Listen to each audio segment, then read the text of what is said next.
shit with these motherfucking commies on this motherfucking app. The profit motive is not inherently bad. Let's say that I'm a surgeon. It took me 17 years to become one. We live in commie land, and I spend 40 hours a week working out of the goodness of my heart. What if 40 hours a week isn't enough to serve my local area? What if 60 hours a week is necessary, which is an actual reality? Should I be made to work these hours without a material reward? I've got rights against forced labor, don't I? Money might seem dumb on the surface, but it peacefully organizes and specializes our labor. And by the way, I'm not even touching the insane amount of fulfillment it takes to provide complex goods and services. Watch iPencil on YouTube for a breakdown of why vouching for a moneyless society today is stupid as fuck. You might be like, wait, Hook, what if we get to a point where technology can automate human needs? My question to you is, if this technology is not abundant enough to be owned by every community, how should we distribute the wealth it generates? Submit those decisions to the state. They will provide for us.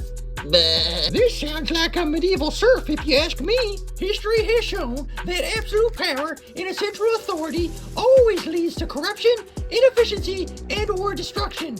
Fuck you, man. I'll fucking kill. Wait, Mr. Sheep. Karl Marx makes some really great points. The current system is fucked up not because of profit, but because it incentivizes parasites that extract profit from producers and consumers. Whether you're Adam Smith or Karl Marx, everyone hates lazy pigs. The main ways that they get richer without adding value is through A. Passively owning the means of production, which grows in value over time. B. Taking out cheap loans with that growing value. Or C. Paying wages that buy less over time. How do we fight this, you may ask? Well, by adopting a finite, disinflationary money with unlimited economic velocity. Bitcoin is a practical and a moral solution. If prices went down over time, what would homes be used for? What would natural resources be used for?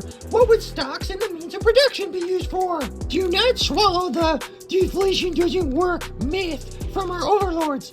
Learn the difference between bank credit deflation and productivity-induced deflation. But besides arguing about what should happen, we need to focus on what is currently happening. The launch and success of finite digital property creates a zero-sum battle for the most liquid and secure money network.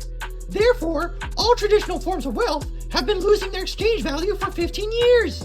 If Bitcoin continues to win, all legacy wealth will be owned and valued purely for its utility, rather than for its moneyness. If you don't like the idea of a worker-driven economy and would prefer to have the state coerce other workers to provide the essentials for you, are you any better than the bourgeoisie that you've sworn to destroy? Karl Marx correctly highlights the plight of the working class. Quote, "The proletarian is without property. They have nothing of their own to secure and to fortify." Well, now, the working class has global access to the scarcest form of property on Earth that they can secure by memorizing 12 words in their head. By owning Bitcoin, not crypto, you reclaim the ultimate means of production, your finite time and energy.